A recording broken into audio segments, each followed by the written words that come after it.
Bonjour tout le monde. Je vais essayer de vous présenter mon projet de fin d'études qui s'intitule L'isolement connecté, un détox center au cœur de la Casbah. Donc, pourquoi le patrimoine? Je m'intéresse fortement à la question du patrimoine parce qu'il marque le passage et l'évolution de l'être humain sur un territoire donné, forgeant ainsi une identité sociale à préserver. Il faut savoir que le patrimoine aujourd'hui est devenu un vecteur de développement économique et social qu'il faut absolument exploiter et mettre en avant. Pour la lecture urbaine, pourquoi le choix de la Casbah d'Alger? Donc, la Casbah est un site patrimonial vivant qui influence le comportement des individus et régit leur développement. Bien qu'il soit un site classé au patrimoine mondial de l'UNESCO, il se retrouve aujourd'hui dans un état de dégradation très avancé, ce qui fait de lui un patrimoine qui se perd. C'est face à cette situation alarmante que l'urgence d'une intervention s'impose. Donc, il se situe à l'ouest de la baie d'Alger, dans une position transitoire entre les hauteurs de la ville et la mer. Il présente une topographie très escarpée qui lui confère un aspect théâtral. Pour la stratégie urbaine, je me suis inscrit dans la stratégie The Rooftop Works qui aura comme problématique de comment retisser la Casbah à l'ensemble des quartiers limitrophes tout en leur assurant le bien-être. Dans un objectif de répondre à des objectifs qui sont le désenclavement de cette Casbah d'Alger, la mise en connexion avec les quartiers limitrophes, à savoir Soustara et Bab el-Ouad, afin d'essayer de créer beaucoup plus de visibilité à ce quartier. Donc l'aménagement de l'axe Oulida-Meddad, qui est un axe majeur pour le désenclavement de la Casbah d'Alger, le ponctuer avec des moments de pause qui, eux, vont essayer de desservir les nouvelles polarités projetées dans les interstices urbains de ce quartier, dans un objectif de donner beaucoup plus de dynamisme, de fluidité et de mixité sociale et fonctionnelle à ce quartier. Donc l'intervention va se situer dans l'une de ces parcelles. Elle se trouve à la limite sud de la Casbah d'Alger et donc sur le boulevard Oulida Meddad et le quartier de Soustara. Donc c'est une parcelle de transition entre l'échelle de la ville qui est le quartier de Soustara et l'échelle du quartier qui est la Casbah. Elle est accessible mécaniquement à travers la rue mécanique de Bercherif et elle donne sur la rue commerçante la Bahriyah du côté nord.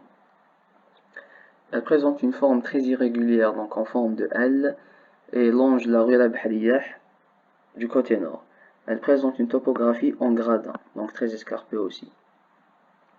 Elle se retrouve aujourd'hui très délaissée et mal aménagée. On remarque des commerces fermés et des espaces délaissés avec l'installation des parkings sauvages qui, eux, vont contribuer à l'insalubrité de cette parcelle.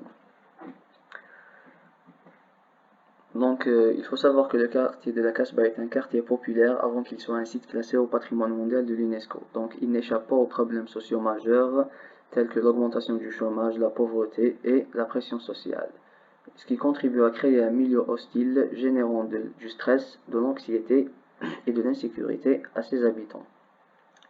Donc, le projet, un detox center qui pourra être une solution à cela. Donc c'est quoi un detox center? C'est un centre de désintoxication, de prise en charge et de réinsertion sociale, qui aura comme objectif de développer le secteur de la santé dans le quartier de la Casbah, d'améliorer la qualité de vie de ses habitants et de combattre les fléaux sociaux de la toxicomanie.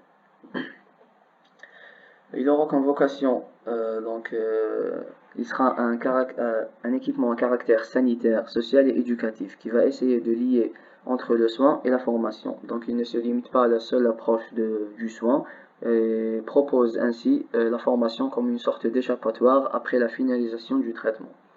Donc il propose deux types de traitements. Le traitement ambulatoire qui se fait juste pendant la journée et le traitement hospitalier qui se fait dans une durée de 21 jours où le patient est maintenu au sein de l'équipement. Les types d'usagers de cet équipement, les usagers cibles sont les personnes en addiction, donc qui seront soit hospitalisées avec séjour ou sans séjour, et les personnes en formation. Pour les accompagner, il y aura les personnes de fonctionnement comme le personnel médical et les formateurs, et tout le personnel essentiel à la logistique comme les personnels d'administration et de gestion. Donc le concept. On a essayé de puiser dans ce qui a marqué cette valeur de la maison de la Casbah d'Alger à travers une démarche de compréhension et de décomposition de cette maison. Donc premièrement, on a décomposé en blocs pleins, et après un vide de liaison qui sera les galeries et un vide fédérateur qui sera le patio. Pour enfin essayer de recomposer le tout autrement et essayer d'avoir un nouveau résultat à travers ces mêmes composantes. Donc le concept de l'isolement connecté, c'est d'essayer d'avoir des blocs pleins autonomes qui seront reliés à travers un élément tierce. Cet élément tierce va être l'élément de liaison et qui va assurer la circulation. Donc dans une démarche de réinterprétation et de mise à jour de la maison de la Casbah d'Alger. Donc pour l'intégration du projet, on a essayé d'occuper la totalité de la parcelle et d'essayer de la rentabiliser en faisant émerger cette totalité de la parcelle. La percée, en essayant de créer des passages urbains pour donner beaucoup plus de fluidité et de perméabilité et d'essayer d'inviter à pénétrer cette Casbah d'Alger et ce tissu urbain. Essayer de regrouper le tout autour d'un espace central qui sera fédérateur. Fragmenter les volumes afin d'essayer de remettre à l'échelle de la maison de la Casbah et de mieux s'intégrer à ce tissu urbain. Pour venir enfin relier ces blocs autonomes à travers un élément tierce qui sera le ruban évidé. Donc pour l'organisation fonctionnelle, les fonctions ont été distribuées donc ils ont été conditionnés par des facteurs endogènes et exogènes. Par exemple, l'hébergement il a été positionné dans la partie la plus calme du projet, à savoir en hauteur, donc pour pouvoir bénéficier du calme et de l'ensoleillement naturel. La partie soin qui va être positionnée aussi dans la partie calme d'une partie calme du projet et qui va donner sur le cœur du projet. La partie sport, elle a été disposée dans une façon à être le plus proche de la partie soins et la partie hébergement. Donc l'entité méditation, elle a été positionnée en hauteur afin d'essayer de bénéficier des vues directes sur la mer et de l'ensoleillement naturel. L'administration qui donne sur le boulevard Oulid Amdad agit comme un filtre sonore qui va protéger la partie soins et hébergement des nuisances sonores qui viendront de la ville du 19e et éventuellement du boulevard Oulid Amdad. Les ateliers ont été positionnés le long de l'axe Rabah Riyah pour essayer de le raviver, de ranimer sa fonction commerçante. Donc pour la distribution, trois critères ont été pris en charge, à savoir la qualité, l'efficacité et la sécurité. Donc pour la qualité, elle a été assurée par le cadrage de vue obtenu à travers le changement de direction de ce ruban. Donc à chaque fois qu'il change de direction, on a essayé de cadrer une perspective, de cadrer une vue, que ce soit vers la basse Casbah ou bien vers le quartier du 19e. Pour l'efficacité, donc on a essayé de multiplier les points d'entrée afin de filtrer les usagers et de gérer les flux à l'intérieur de mon projet. Pour la sécurité, donc toutes les cages d'escalier donnent sur un espace public ou sur une rue, donc ce qui va permettre de faciliter cette sécurité incendie et l'évacuation des usagers vers l'extérieur.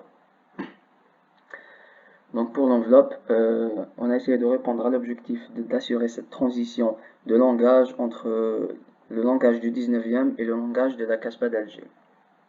Premièrement, en puisant dans l'environnement immédiat, en essayant de reprendre les rapports proportionnels et les dimensions de la grande ouverture du bâtiment du 19e siècle, et après essayer de créer des variantes de ces ouvertures et de ce rapport pour enfin arriver à la petite échelle de la fenêtre de la maison de la Casbah. Donc essayer d'assurer cette transition entre la grande baie et la petite ouverture de la maison de la Casbah. Et travailler une trame subtile obtenue à travers le prolongement des lignes directrices des maisons mitoyennes au projet. Reprendre des éléments de l'environnement immédiat comme l'attique qui va nous permettre de bénéficier de l'ensoleillement zénithal et d'obtenir de la qualité spatiale à l'intérieur de mes espaces. Marquer l'entrée à travers une brèche dans le bloc massif, donc qui va contraster avec cette massivité de ce bloc. Affirmer la massivité à travers le matériau travertin qui va essayer d'être comme un rappel historique au caractère fortifié de la Médina d'Alger. Donc pour le côté Casbah, on a essayé de garder le même langage architectural mais en abandonnant cette trame, cet ordre, cette régularité qu'on retrouve du côté de la ville du 19e pour essayer de retrouver un certain désordre mais organisé qui va tout, qui va essayer aussi de permettre de bénéficier d'une belle ambiance à l'intérieur de mes espaces.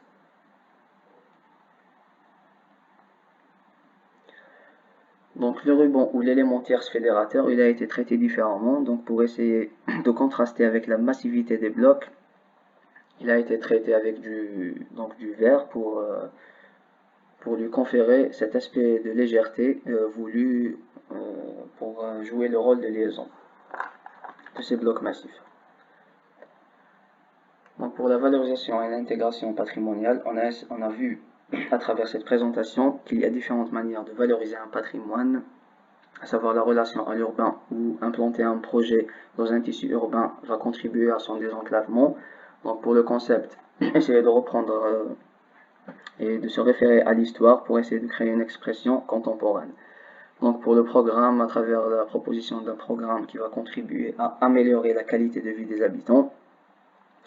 Donc pour l'activité urbaine, essayer de proposer des ateliers qui vont ranimer cet aspect commerçant et très dynamique du boulevard Rabh. Donc pour l'enveloppe, en essayant d'assurer cette transition de langage architectural entre la ville du 19e et la Médina d'Alger. Le rapport visuel, en essayant de mettre en valeur plusieurs perspectives, plusieurs points et en essayant de mettre en valeur ce paysage urbain. Donc je voudrais finir cette présentation avec la citation de Li Hufan qui dit que le plus beau niveau d'expression n'est pas de créer quelque chose à partir de rien, mais plutôt d'utiliser ce qui existe déjà afin de révéler le monde plus vivement. Merci pour votre attention.